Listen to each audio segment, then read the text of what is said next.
Welcome to the Landscaping Podcast. My name is Joel Barnett and I'm your host. And in today's episode, I'm talking with Cam Lynch from Timeless Landscaping Projects. Cam runs a construction company based in Ballarat, and he's another person who was fortunate with who they started working for. So he started working in maintenance in Melbourne when he first started in the industry, and he was working on maintaining projects that were designed by Paul Bangay and Edna. So there's people who work in the industry for 20 years and don't get to look after projects like that. So it's another example of how lucky you can be with who you start working for in the start of your career.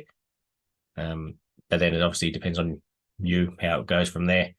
And in this chat, we talk about the benefits of working in horticulture and maintenance before going into construction. So you can see how gardens are supposed to look once they're established. And Cam brings up a great point about how your workmanship shouldn't change depending on how much a project is worth. So you either take on the job or you don't, and you give it 100%. So it was a great point that he made about that. And he also talks about the pros and cons of social media and how his opinions of it have changed over the years. So it's just awesome chat with Cam. Absolutely loved having it with him. So got no doubt there'll be some benefit that people will take away from this chat. So hopefully you enjoy this chat with Cam Lynch. Cam, thank you very much for joining us on the Landscaping Podcast. My first question for you is, how did you start in the industry? Thanks for having me, Joel. It really does mean a lot to be in the company of some of your other guests. It's a huge honour. So my start in the industry was, maybe when I was about 7 years old. I think I was raking up the ladies' leaves across the road for $5. So Good money. it might be. It's a fair way from landscape construction, but it was still, starting off and getting outside and being around plants. And my grandfather and his dad before him, they were both horticulturists in Scotland, growing produce and flowers. And it was something that was always big for me, my nana out in the veggie garden. And just kind of, it seemed to be the natural progression, even though I tried to sort of find other things that I liked. Like I wanted to be a plumber at one stage and an architect at another. It was always the being outside in the garden seemed to be the thing that was, the one that was pulling me the most. So did you go straight into it after school, or how did you start? I had about 9 months where I was sort of doing what a lot of people tend to do and working part-time and playing sport and all that kind of stuff. And then Mum said to me one day, she said, you need to get a job. I think I just quit at the local supermarket because I wasn't doing very well there. And I saw a job come up for it was actually a garden maintenance position, do a horticulture and construction apprenticeship. And I gave the guy a call, and to be honest, it was the best decision ever. I was so lucky that I just stumbled across the ad. In those days, it was through like MEGT, had like an online portal and stuff. It was much better then. But jumped into the apprenticeship and ended up staying on with him for a total of maybe 5 years. 3 of those I was sort of, leading a crew for him. And as much as it was heavily maintenance focused, we still did a lot of the softscaping, and it was a really great way to sort of work around some pretty prestigious properties and see how things have been constructed and how things grow and function, and really, deep dive into the planting aspect as well. So it was awesome.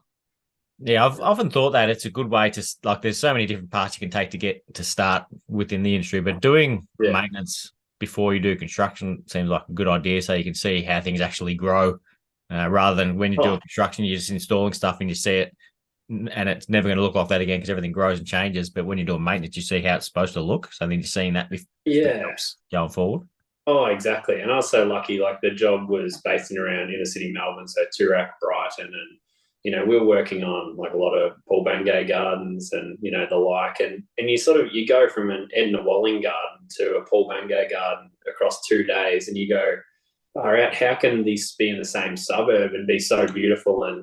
But then there's other gardens that you'd see, and you just sort of got a new appreciation for how a garden responded to the architecture as well, and that's of the home. And I think that's where I really found my passion for working with gardens and constructing them as opposed to just maintaining, where I'd see a landscape that really was, stark contrast with the house and go, the garden's good and it's well constructed, but the thought just wasn't there, or, So yeah, very, very lucky to sort of do that. And I would highly recommend people doing horticulture before they go into construction, or at least go to a company that offers that, or a trade school that offers a good amount of plant knowledge and soil health and all of that, because it really is the fundamental which the garden grows from. And Yeah. And it's such, I've said it a few times as well, how lucky you are, you can be with who you start working for at the start as well. Because there'll be other people who start doing maintenance and all they're doing is mowing lawns for the start, and then the occasional hedge they trim. And then here you are working on gardens designed by Paul Bangay and Edna. Yeah, I remember the first garden I went to was 4.5 acres in the middle of Toorak, and there was 6 of us there for a day and a half a week, just maintaining. And my first job was to mow this little section of grass, and I asked them, I said, "Oh, can you just show me how you start the lawnmower and how you do it?" And they looked at me like I was a bit of a goose, but I was so clueless, but I also was so adamant that I wanted to do a good job. And I think having a company that really saw that and went, okay, if we teach this kid and we show him, then he wants to get better every time, as opposed to someone that just goes, yeah, you're on the lawns, off you go, do it. Oh, you did a terrible job. It's like, well, if you just show me and I want to learn, then, this has the potential to be really beneficial for both parties. Mm. So no, my boss was great, and the crew that he had at the time were awesome. And really, it's funny, we've all gone in very different directions, but the people and stuff like that, we're still really good friends, and it's great. Yeah, awesome. That makes a good, successful team as well when people get along well together. Yeah, I think if we could go back to there was an 18-month period or something there where we just had the perfect mix. I don't know if he was making a great deal of money. I'm assuming he was, but it was just work was fun. Everyone got along. I don't know, just in reflection, it seemed like as my company builds, that's what I'd like to recreate. It's not so much reliant on the right amount of apprentices to qualify. It's the people and the ability to get through the work, and for everyone to be sort of batting above their average as such, because everyone's pulling them up with them, going, we're here for a good time, but we're here to deliver some awesome work at the same time. So where did you go after working for that company? I decided to start my own, and went again into sort of maintenance, softscaping, but started to sort of dip my toe a little bit more in construction. The qualification I did was horticulture, but the trade school that I went to at Swinburne, we did all the brick and block work and paving, and it was a bit different then. You sort of, even though you were doing chemicals and plant ID, at the same time you were getting your tickets for bobcats and excavators in the afternoon. So it was, it's a pretty good TAFE course. So I did that, and sort of, again, about another 4 years for myself when I was living in Melbourne, and got that up to having a couple of cars on the road, and two apprentices are qualified, and another casual. So we all sort of, had a good 2 crews going around, and it was really enjoyable. But I think I just found myself, I don't know, I was growing up a lot at that time, and was, getting into buying a house and renovating. And I think I just got a little bit sort of stuck in the motion of, I was working for money and not really sort of locking in on why I was doing it, and the passion had gone. And it was very much oh, how do I get this next job? How much can I charge this an hour? Or I need to do this, or I need to do that, or I need to get a new ute because I saw someone else got a new ute. No, I just sort of went down a bit of a slippery slope for a while there. I think hindsight's a wonderful thing, but certainly looking back now, it's all for the best. But then I sort of, when I decided to move regionally, I thought, look, I'm going to change it up. I'm going to get out of the industry completely. And we packed up and we moved. My wife and daughter at the time moved up to Ballarat, and we bought a house, and I just went into full renovation mode and just did 12 weeks renovating this house. And I think it was a great reset, and to get back into more of a construction and, sort of doing all of that, and realizing that building something, watching it come to life was really important. And from there it was sort of back into that, with a few little hiccups along the way, and a divorce and all of that sort of thrown in there, and some a good sort of 6 months of a bit of a pretty serious mental health battle and things like that. But here I am, and yeah, I think I've sort of always said it in reflection that horticulture and landscaping has been the guiding force, and getting back into it has been, the biggest thing for me. So when you did start your first business initially, how did you go about getting the jobs? Like, were you getting palmed off projects with the guy you worked for? Yeah, that's always a hard one, because I was running a crew, and I think a lot of clients had just seen his name on the invoice at times. So they'd sort of grown to know me and dealt with me. So then when I left, I sort of said, look, I don't want to take your work, but there's one or two people that are sort of saying they're going to come or they're going to look elsewhere. And he didn't take it very well. So, as much as I didn't want to do that, that's sort of the way it eventuated. I had enough. I think I was sitting down going, oh, if I can charge, I think I was charging $34 an hour plus GST. And I thought, I only need to work 16 hours a week and I'll be better off. And it was quickly realized that wasn't true at all. Yeah, and I was just lucky. People, would look across the road and go, oh, I saw you did that. Can you do some planting? And can you do some turf? And, get some maintenance jobs here and there. And we did, we're doing hedges and just sort of doing everything. Yep. Yeah, that's a similar story. Everyone, when you start out, you just take on everything. And similar story to mine is what you've done is you start off with no vision. You just to work. You just take on jobs, and you're not really you're just putting one foot in front of the other, and that's it. No path that you're heading down.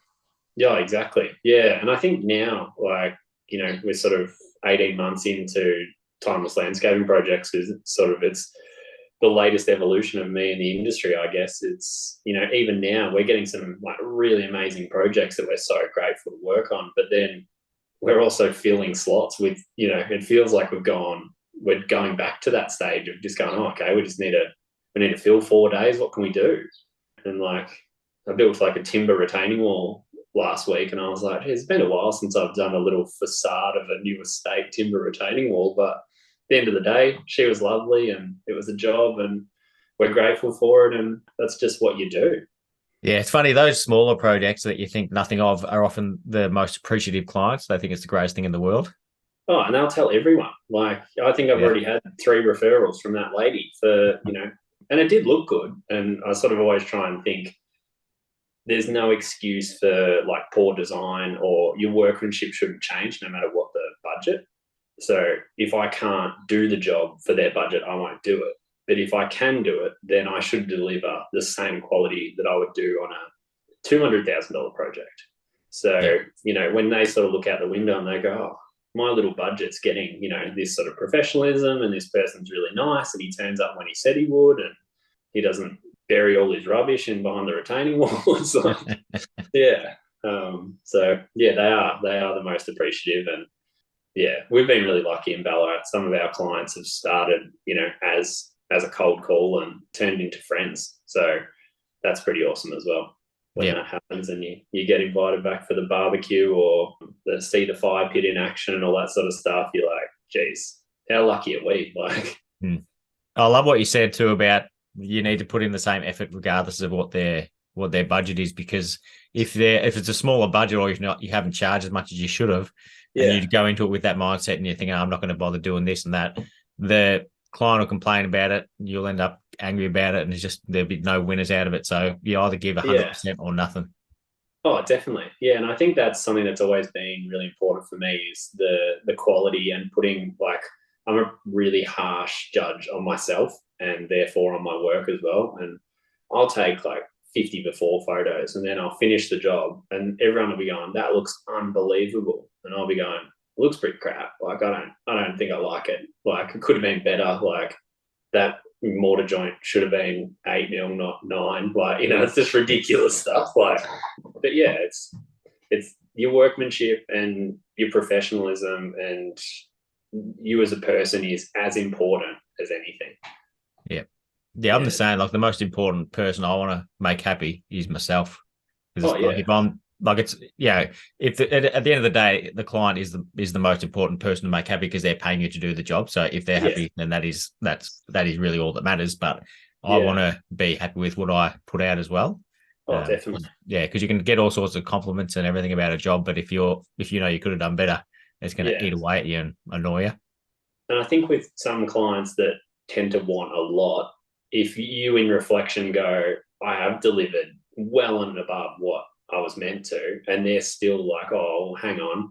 It's like, well, then you can go, well, I'm happy and I'm a very harsh judge of my work. So, that doesn't happen often, but we did complete a job earlier this year where he just likes to send a lot of text messages. And Yeah. he sent me a picture of like a sedum autumn joy, like wilted in the garden. And he said, this is dying. And I was like, well, it's deciduous. And it needs to be cut back. And come spring, it'll look amazing. He's going, oh, okay. And before that, he'd sent me a message, of it and going, this isn't the garden I wanted. It's like, well, I told you the plant list. Like, we've gone through this, but, those kind of clients are the ones that you've kind of got to have a bit thicker skin and go, well, sometimes with landscaping, you can't really judge something for an amount of time. Like, you need a spring, you need, growing in the hardscapes, yes, but in terms of the total vision of the space, you sort of need to be able to be a bit open-minded with it. Yep. Yeah, I reckon I haven't one for a couple of years, but it felt like every year or every 2 years I was getting a call. I think my tree's dying that you put in. I was like, oh, it's funny. I get this same call autumn every year. Yeah. They're just deciduous plants, and you'd be surprised at how people got no idea about. Like, there's some plants they know are deciduous, but others they didn't think were, and then the confusing ones are the semi-deciduous ones, which sometimes they lose their leaves and sometimes they don't. Oh, I had one person. My wisteria's never flowered, and I went and looked at it, and I said, "How do you prune it?" And I saw it when he'd pruned it and trimmed it back to nothing. I said, "It flowers on second-year growth, so every year you're just hacking it." He goes, "Oh, I didn't know that." And I was like, "Well, you wouldn't necessarily, but like you've sort of come with a bit of hostility, saying I'm giving you an unflowering wisteria, like but you can't sort of explain everything at the same time. Like, you run through all the, like, you need to seal your paving, this is how you should irrigate, this is sort of all this sort of stuff. But at the end of the day, it's a living product, and there's so many different conditions in Australia and where we live in Geelong and Ballarat that change things that you sort of, it's hard. Yeah, it's probably a good opportunity for someone to provide like a booklet that they can give to their clients with, like, you can just build it up over time and just have all this information in. And then when a client comes with something and they've got a question, you think, oh, that's a good question, we'll add that to the book. And it can just be sort of an evolving product and then at the end of every project, you can give the client that book. And then they can get like, it can say, if the leaves are coming off his plant, go to this page, and they'd be the size of the Bible, but then they'd be a qualified horticulturist when they read it. Yeah, it would be amazing. And, I think the resources are out there if people want to consume it as well, like, the home gardener. But, people obviously as well, like, they Google, they get apps, they're not sure. And, so I think that would be amazing. But even each week, I think just driving around and seeing gardens and seeing how they're finished and what could be better and what could not be, it helps have those conversations in our own spaces with clients. Like, we've put in a heap of buxus and explaining to them that, like, yellowing off is, it's a pH issue. We need to introduce dolomite lime, things like this. It's like that stops from that person in 18 months going, oh, yeah, I did like my landscaper, but the hedges aren't as green as they were on Instagram. It's like, well, we can't be responsible for a soil profile for a 15-year period. Well, you don't provide that service. It sounds pretty poor. Yeah, I know. No, that's why we've got no work. And like you were saying before about the fella who, like, there's always someone who complains about everything. Like, you shouldn't get upset about those type of clients, because you could have 15 clients say you've done a great job, and then one person say there's nothing you can do right. And then a lot of people just seem to focus on that one person who said you can't do anything right, and that's how they think they are. Yeah. There's just some people who are like that. Yeah, I'm guilty of that. Definitely, like, touched on it briefly, but my sort of mental health side of it, that's something I've always struggled with. I can't really take negative feedback, and as much as I want to get better, it really gets me. So my partner, Emma, she listens to me rant and rave all the time. Like, someone might send a message saying, can I call you tomorrow? And I'll go, oh, well, they're going to go off about this, or it's this problem. And then they call and they go, oh, my son's building a house. Can you help him with his garden? So, oh, Yeah. well, I just invested 5 hours, made myself sick over this. So yeah, I think developing your skills, developing your awareness, your sort of mental resilience, all these things are really important as each other in the industry these days, especially with the online platform and everything. You got to be thicker skinned than what you once were, I think. Yeah, I'm well aware of that. It's a gift having the mentality that I have, where I don't care about what other people think about me. Because not everyone is like that, and it's not something I don't think you can. I don't know if you can learn that. It's you've either got it or you don't. But, yeah. I can understand how tough it would be because of the amount of crap you get off, just online and everything really about how bad everything is, because everything always focuses on the negatives and amplifies negative things. So it'd be tough to not have the thick skin. Yeah, and I think on that, like I actually opened like a retail nursery a few years ago. In sort of as I was moved up and gone through all the divorce and everything, I needed to sort of pivot a little bit and be able to look after the kids and everything in my time when I had them. And long story short, we had a really big online presence there with Instagram.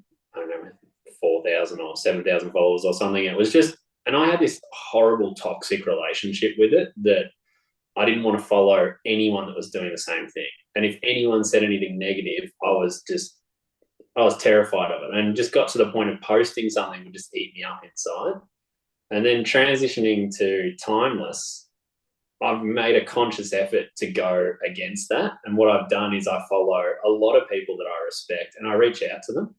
So I sort of go, okay, you might be in Ballarat, but how are you going? Do you want to catch up? Do you want to chat? And it's become this thing where I've turned it around, and it's become this really supportive sort of network of people now, where I think I know how it feels when I isolate myself and I feel like everyone's looking in on me. But now in contrast, I know how it feels like when you surround yourself with people that go, you're not a competitor. I want to see you do well.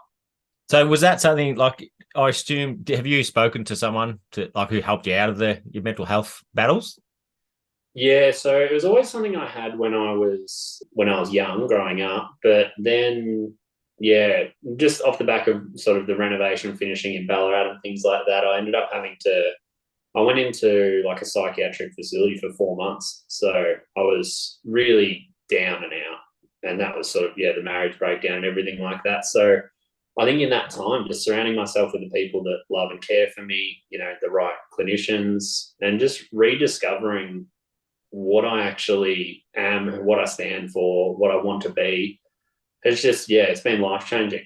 And I wouldn't recommend it to go down to the bottom to figure out what it is. But, for me, I'm such a better person now. The way I look at everything, I'm so grateful for work. I'm grateful for, my health, my family. And, I think it's been the work that I'm doing now, and, being back in the industry I'm so much better off for what I went through. Are you continually keeping on top of your health and talking to someone? Yeah, it's a daily thing. And I think gratitude is a big one, and, keeping busy, keeping active, trying to be really positive with yourself, and really, is all, the best things you can do. Like at the end of the day, I think people forget that, being a good person, having a job, being a good friend, a partner, like these are all like amazing achievements that you should be content with. So I think just being grounded in that regards, and being happy to take on whatever work comes our way and do a good job and spend time on the weekend with kids and do all of that stuff is just, I've just got a much better outlook now. Yeah. And I love what you've done, like taking control of your Instagram as well, in terms of like, you're not going to be scared about it, but you'll just proactively go out and contact other people as well to create that community. So is that something that like someone recommended you to do, or you just came that off your own bat? I think you're to thank for that. I remember driving to work one day, and I just thought, I wonder if there's a podcast about landscaping. And I just said, hey, Siri, play a landscaping podcast. And it played your episode 1. And then I thought, and there was a lot of people on there that said, reach out to me. Now playing F8. Well, there you Taylor go. Lukic Odyssey Landscapes. Serious listening. Yeah, so I think, yeah, there's a lot of people out there that said, like, reach out to me and things like that. So, like Dan Foreman, I followed him and, he posted an amazing photo and I said, looks great, mate. And he said, then he followed me and I posted something. He goes, oh, love your work. How good's this? Yeah. Like, that's pretty awesome. If I didn't do that, then, like I'm not going to jump in the car and drive down to Melbourne and say, let's go out for dinner. Like we're not quite at that level, but it's still that camaraderie and, it's raining. Well, he's sitting in his ute struggling as well. Like, yeah. So, if you did that with Dan, though, he would say, yeah, no worries, let's go. Yeah. he'd be up for it. Come to the home show. Yeah, I might try and angle for a ticket. Yeah, if you use the Landscaping Podcast, you get 50% off the free tickets. Yeah, I heard that. Yeah, 50% off nothing. Yeah, it's a good bargain. Yeah, it's better than. Yeah, the same when I can't remember if it was talking to. No, it was when I think I was talking to Hoppo maybe. Hopkins Construction, where he organised that catch up for lunch every month or so for a group of Melbourne landscapers. Yeah, and I just love that idea so much. Oh, it's so good. I messaged Daniel Oldhouse that you had on a couple episodes ago.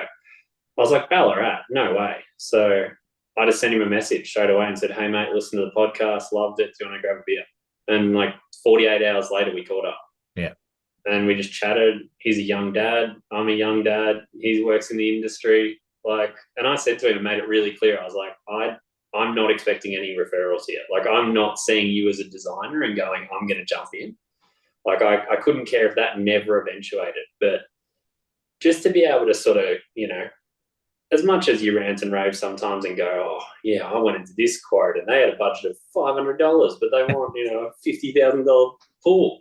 But it's just knowing that there's people out there that are doing the same thing as you that also find it hard or find it enjoyable or, also get home and they've got kids that they need to do stuff with and they don't invoice when they need to and then they complain that they don't have money. Like, it's nice to speak to people. You reading my thoughts? It was just last week I was thinking, oh, geez, I'm really struggling with money. And then I looked up the invoices I needed to send out and there was like 80 grand's worth of invoices. I thought, oh, yeah, that'll sort everything out and I'll still have money left over. Yeah, no, I think I got an email the other day from the garden suppliers being like, your account, like you need to pay whatever, it was like 6 or 7 grand. And I was like, where's that going to come from? And then I looked on Xero and it was like money to come in like 54,000. And I was like, oh, well, okay, that's not too bad. But then, for a 48-hour period, you're going, how good's this? Might buy a boat, and then you go, all of a sudden work cover, super, and you go, I'm broke. Yeah, but yeah, I think I'm guilty. One thing that I've learned this year more than anything has been, and again, I really appreciate you being so open on the podcast about this, is what you need to charge. Because I was so naive on all the other things that I didn't think mattered. Like, we're talking work covers and insurances are like, on mini excavators, all that kind of stuff. It's like, it all adds up. And when I worked it out, I think I was like $38 an hour less than what I needed to be charging. Yeah, it's insane. That over the course of, weeks, months, years is the difference between being okay. And that's what I need to sort of express to clients when you quote things, is it's like, this is just my life. Like, I'm not living this extravagant lifestyle or anything. This is just what it costs for me to turn up, do a great job, and go home with enough money to be able to buy the kids fish and chips on a Friday night. Like, yeah, it's a crazy world. I can't believe what it costs now. Like, but once you hear other people are charging it as well, and that it is, across the industry, then you go, okay, I don't feel that bad. And if someone does say it's too expensive, that there's a big difference between too expensive and out of your budget. Yep. Yeah, so that's a great point. And I'll say that, like, with designers, because some people will charge $20,000 for a design, some people charge $700 for a design. So there's a designer for every client. So it doesn't matter. You can't compare yourself to other designers like that and other landscapers. And so if you're not the right person, that's fine. They can just keep keep looking until they find the right one, but you don't need to make yourself the right person for the wrong client. Oh, exactly. Yeah. And I think that, that is true. And it's funny, like as we touched on earlier, is like some of the smallest clients and the little jobs are the most appreciative, and they are the right client for you. But then it's not sustainable to do 53 jobs a year. You can't be moving everything from A to B because the loss of time just kills you. So I think I've sort of realized like that sort of 4 to 6 week project, I reckon, is really perfect. Like you're in there long enough, but you're not overstaying your welcome. Like, because a lot of the jobs I do, they're living in the house. Like it's more renovation or, alteration to a garden as opposed to, I try and steer clear of new builds in this area. Yeah. Yeah, we just finished. Oh, we haven't finished one of them, but we just finished 2 projects. One was 300 something thousand, one was 200,000, and we're just about to start a $30,000 one. And I couldn't be more excited about it. Just to get in and get out. It's only going to be a couple of weeks or a few weeks. So it's good to mix it up and have those smaller ones thrown in there. Oh, definitely. Oh, yeah, for sure. Yeah, and I think the bigger ones, they evolve so much. Like, you go from the initial week where you're going, we'll knock off a little bit earlier because got a bit of fat on this job. And then all of a sudden, as by the end of it, you're trying to get out there. Like you don't even want to pressure wash the driveway because you're like, I got to go. I'll start losing money 3 weeks ago. It's like, it's just kind of, you just need to keep doing it and learning from each one, and you just get better as time goes on. Yeah. Yeah, and something I found, so I got so many messages about it when I first started the podcast and had a few guests on, was everyone's in the same boat. There's so many stories, like you just said, it's exactly the same as what I go through as well. So that's what I love about doing it, because there's so many people going through the exact same thing. Oh yeah, it's important to surround, to hear these things, and for people to go back and sort of reflect on what everyone's going through. And I think it's important for the people that maybe aren't going through it as well, that are in a better position with a bigger crew and they seem to be managing a bit better, to understand that these are challenges that other people go through, so that we can all be a little bit more of a supportive and inclusive industry. Yeah, I'd say those bigger companies probably went through those challenges along the way to get to where they are. The more staff you get, the more challenges there are, I reckon. Yeah, I love the reflection on some of the bigger companies that come on the podcast, and you hear of them, and it's the ute and just them out battling like with rock, and I'm like, I can relate to that. And then it's like now we got 27 guys, or we got 200 people, and I'm going, yeah, but one day you mowed a lawn for $50, and I love that, because if you never did that, or you did a 50 square meter paving job for $1,500, and it's like once you've got that in you, you'll never lose it. So and one of the projects I saw you do recently, which was pretty insane, was 150 square meters of bluestone crazy paving by yourself. The 40 mil bluestone that Bamstone stitched me up with. I ordered 30. I probably would have been happy with 25, but when they said our saw's broken, you can either have it in November or something, or you can have 40 now. And I went, oh yeah, no worries, that won't. And I didn't pass it on to the client or anything. So they charge extra for it as well, do they? No, they charged me the same price, but the time I had no idea how much that extra thickness was going to add. Like, for starters, you can barely cut the stuff. Broke a couple of grinders on that and ended up just pretty much chipping a lot of it by hand. But yeah, it started and ended as an amazing project and went through every emotion in between during it. Days where you do 2 square meters and leave at lunchtime and say, I'm sorry, I can't, it's not working today and I'm not going to force it. And then other days where you just, the amount of, I think I have shares in Marpay, it's just the glue I went through was just out of control. So you glue it down, do you? Yeah, on a slab. So we did a 100 mil slab, and then, tile adhesive, back butted, and then, right. Did you do all your paving like that? It's my preferred. I sort of learned I think I learned how to tile before I learned how to pave. So I feel really comfortable with adhesive. Yep. And I believe in its longevity and strength of it. Yeah, and I think by doing it by yourself, maybe it's a better option than having sort of the mixer and the barrows and all that sort of, you can sort of set up a bit closer to where you're working. And So have you got any plans on to put any staff on to help you out in the in the near future? Yeah. So there was one, and it was going okay. We sort of put him on as a labourer, but then I just realised that it is really hard to expect people to sort of, you know, have necessary skills. Like, you kind of either have the ability to be a labourer or it doesn't come naturally to you.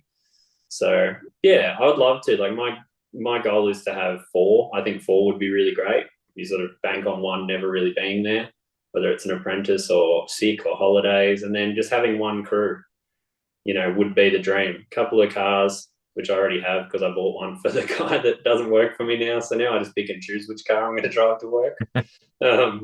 One tows the excavator and one is my weekender. But yeah, I think 4 would be great, but it's just a natural progression. And if I force it, then like I could go out now and I could put on a qualified and I could afford to pay him for a month. But that's a lot of risk to then think, well, I've pulled forward 3 months' work to cover him and then potentially be without it. So yeah, I think it's just it'll happen when it's ready. Yeah, that's the best way to do it. Just be patient. Yeah. Plan on doing this for a long time. Yeah. And like with those paving jobs, like, you know, in the last few months, I've done 300 squares of crazy paving, and I've done it all by myself. And as much as it's hard and my body's a bit sore, the clients love it because they come out and they see, you know, me doing it and me talking about it and how passionate I am about the stone and the process and all of that. And it's not, you know, 5 guys coming and just smacking it down and being out of there. I think it's a different service that I offer to someone that's doing jobs where people aren't living in the property, where it is to a timeline and they don't buy in as much to the process, where a lot of the people I'm working for, as much as they love the end product and me not being there making noise and dust and mess and stuff, they love coming out with their coffee and their cup of tea and going, oh, wow, like this looks incredible, or can we add to this, or can we change this? Like, so I think for me, you know, busting my gut for the kids and my partner is, you know, it's great. I'll do it for as long as I have to. And you do designs as well? We do. It's more so as a bit like, as you say, like I'm not qualified to do it. I have an experience of being around a lot of gardens, and I have an eye for what works and what doesn't, but I'm certainly not a designer. So I'll work in conjunction with a client to take what they like and then put together a plan that I think will work. But it's not sort of charging for, you know, sort of 3D designs or anything. And when we have done that in the past, I outsource it to a friend who's studying landscape architecture. So she does the plans, and yeah, it works pretty well. Yeah, cool. But yeah, that one project that we did, that you like, that steel round steel bench. So we designed that one, and internal courtyard, which was really awesome. Like, it was really, really great that the clients gave the trust to us to come up with that. The architects who designed the extension had done a rendering of the garden, but it was like to plant a eucalyptus tree in a 30 square meter courtyard and, you know, things like that. So looks good on the render. Yeah, it looks great until you actually try and figure out how on earth that fence is meant to hang unsuspended. Like, you know, it's like I think they just drag images across, and, you know, it just looks great. It windswept and yeah. So how did you go about getting that work in Ballarat when you first moved there? Off the back of the shop and the little boutique nursery was a good in. Managed to meet a lot of people in Ballarat and sort of be able to say, hey, as much as I'm doing this at the moment, I'm also transitioning back into, this is my industry and this is what I do.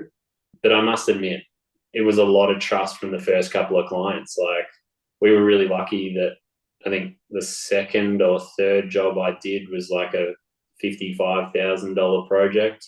And it was like based on me telling them I could do it, which is, you know, I'll always be grateful for that, because as much as I believe wholeheartedly that I delivered an awesome garden, for that person to go, yeah, no, I think you can do it. It was like, okay, I reckon I can do this for good now. Yeah, so as much as the grind of doing the little jobs is good because it gives you that appreciation, also having someone trust you has been, you know, is also amazing for your growth and, yeah, belief. Yeah. Mm-hmm. And so where do you see yourself in like 5 years other than having hopefully 4 staff on? Is that 4 include yourself? Or was that 4 Yeah, plus I you? think so. Yeah. Yeah. So I think in the next 12 months to have a staff member would be the progression.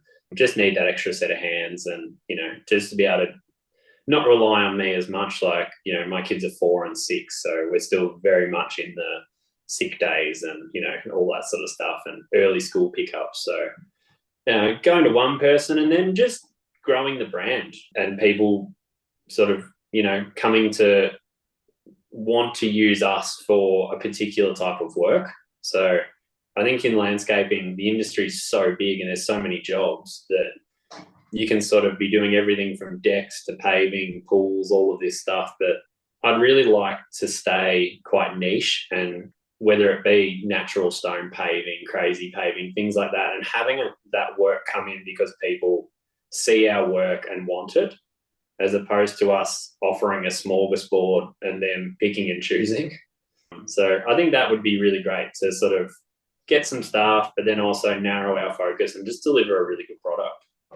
And you're going to increase your design capabilities at all? Yeah, I'd like to, definitely. And I think that will help then bring the work in that I want, because you want to promote the work that you want to do. So if I'm offering designs where I'm incorporating natural stone, gardens that really play well with the architecture they're surrounding, complement, not compete, is what I always sort of say, then I think that client that's paid me to do that design is also then going to believe in the process of seeing that through, as opposed to waiting on the right calls coming in. Yeah, it's just all a bit of a balance. But at the end of the day, if I have to do 3 or 4 really nice projects and 3 or 4 that I'm just doing to get through, then I'm happy to do that, and it'll work out when it works out.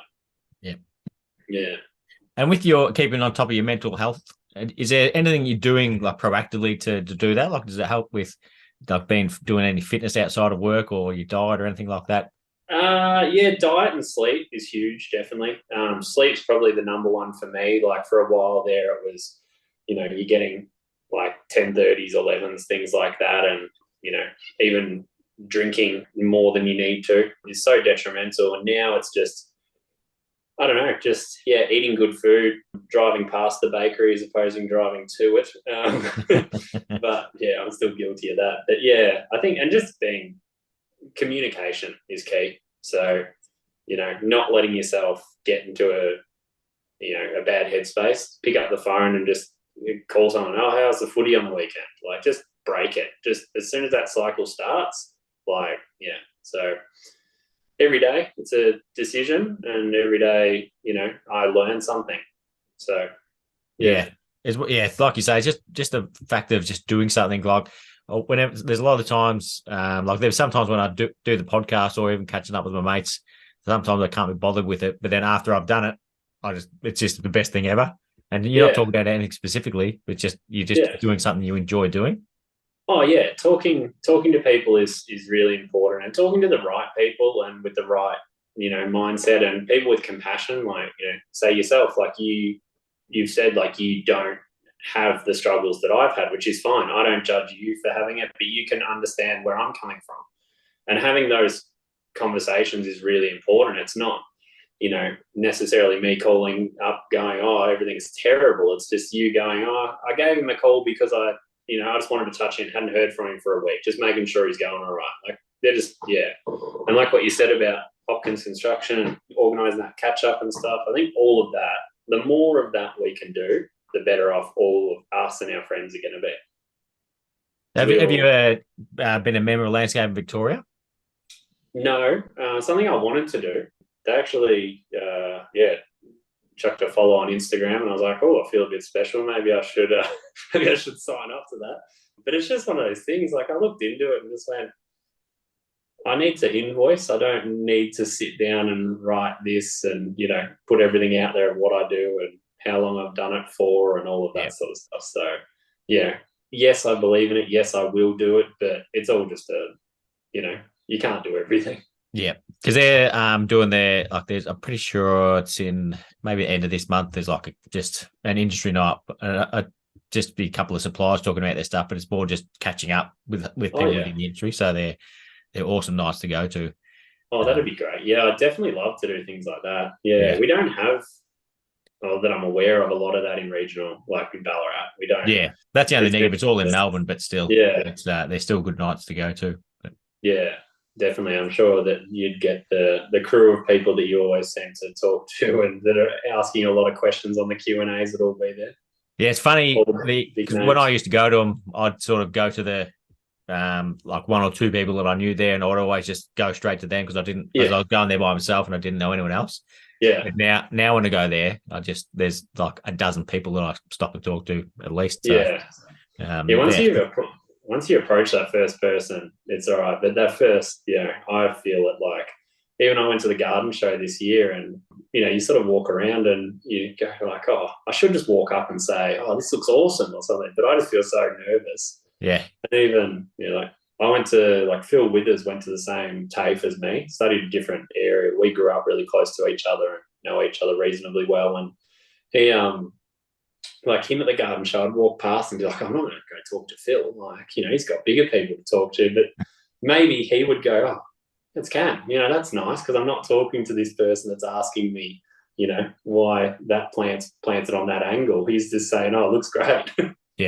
Yeah. Like he's another legend of the industry. He's just so many awesome people in it. So he's so good. I think anyone that could work for him would just, the experience you'd get from his knowledge is one thing, but from his personality and his outlook on life, it's like you're better off for spending time with Phil. And my time with him has been pretty limited, but from what I have spent with him, he's a ripper. Yeah. Last question for you, Cam, is who do you think would be a good guest to have on the podcast? I've been thinking about this, but there's like a lot of people that I'm aware of now. You've already had them on because I've sort of followed the journey. I've clocked it. I think you might have. There's a couple. There's actually these two guys that are doing this amazing crazy paving on Instagram, Birchwood Landscapes. I've got no idea. They could be. They seem like good blokes. They could be terrible, but they did 40 mil slate crazy paving for Tim Volant. All right. And it looked insane. So based on that, I'll say them. All right. Excellent. Well, I can't thank you enough for coming on, Cam. I've absolutely loved this chat. So, and I've got no doubt there'll be people who get a benefit out of it as well. So thanks so much for coming on and looking forward to following along with you in the future. Thanks, mate. We'll have to catch up properly one time.